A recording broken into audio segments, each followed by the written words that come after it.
নমস্কাৰ আপোনালোকক স্বাগতম জনাইছো আমাৰ শিক্ষামূলক ইউটিউব চেনেলটোলৈ আপোনালোকৰ বাবে আপডেট কেইটামান আহিছে আমি আলোচনা কৰিম কোন কেইটা বিষয়ত আপডেট আহিছে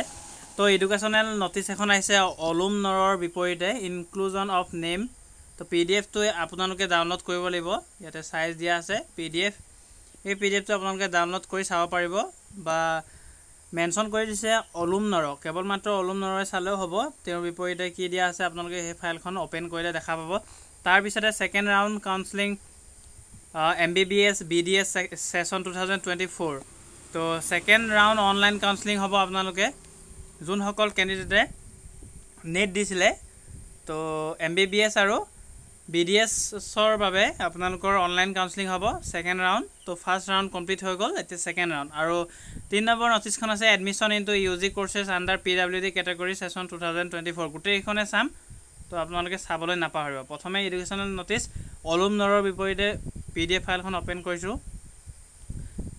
তো PDF ফাইলখন ওপেন কৰিলে আপোনালোকে এই ধৰণে দেখা পাব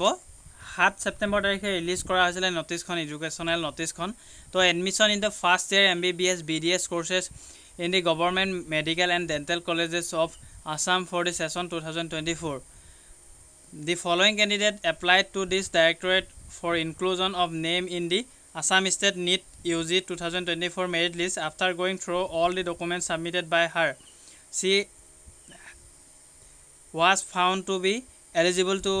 be included in the revised provisional Assam State merit list of NEET UG 2024. The following are the details. तो তেওঁক সিলেক্ট কৰা হৈছে বা এলিজিবল বুলি ঘোষণা কৰি দিছে বৰ্ডৰ ফালৰ পৰা ক্যান্ডিডেট গৰাকীৰ নাম হৈছে অলুম নৰ ইয়াতে NEET UG ৰোল নাম্বাৰ ইয়াতে চাই লব তেওঁৰ ক্যাটাগৰী STP ৰেংক আপোনালোকৰ বা মাৰ্কস 479 ৰেংক আছে ইয়াতে 3354A আৰু অল ইণ্ডিয়া ৰেংক 235903 আছে তো তেওঁৰ যদি বন্ধুবৰ্গই চাই আছে তেওঁলৈ এই বাৰ্তাটো প্ৰেৰণ কৰি দিব আৰু যদি তেওঁ চাইছে তেন্তে নিশ্চয় থাম্বস আপ এটা দিবলৈ নাপাহৰিব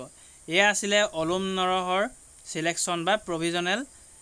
বা ৰিভাইজ ৰিজাল্ট দিছে আপোনালোকৰ revise provisional Assam state merit লিষ্টত তেওঁ সিলেক্ট কৰিছে তো নেক্সট লিষ্টখন চাব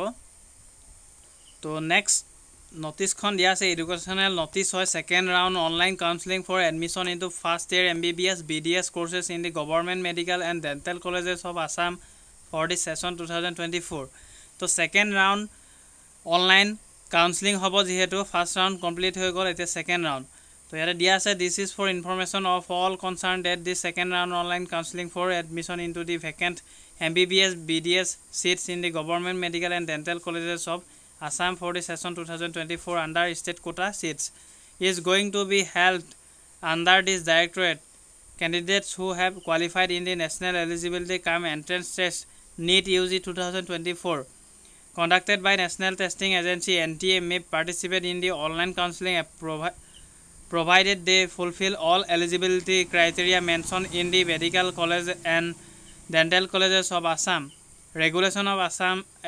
admission into first year MBBS BDS courses rules 2017 amendment up to 2024 as well as meet the cut-off score in NEET UG 2024. Online portal for this counseling will be available at the official website of the directorate www.dme.assam.government.in. तो 11/9/2024 পৰা আৰম্ভ হ'ব 13/9/2024 11:55 লৈকে ৰাতিলৈকে আপোনালোকে কৰিব পাৰিব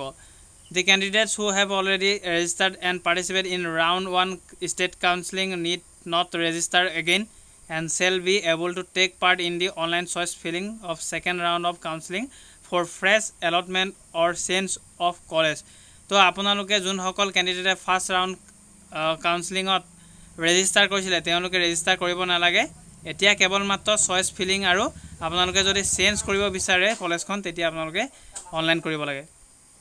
তো যোন সকলে ফাৰ্স্ট ৰাউন্ড কাউন্সেলিংত সিট পায় বা চেঞ্জ কৰিব বিচাৰে কলেজসমূহ তো এবাৰ আপোনালোকে সেকেন্ড ৰাউন্ড কাউন্সেলিংত আকৌ আবেদন কৰিলে আপোনালোকে যদি সিলেকশন পায় তেন্তে চেঞ্জ কৰিব পাৰিব after completion of online registration process online filling of choice will be available from 14 September to 17 September 10 AM PM. Locking of choice will be available on 17 November to sorry 17 September to 17 September 5 p.m. to 11:59 p.m. after which the choice will be locked automatically.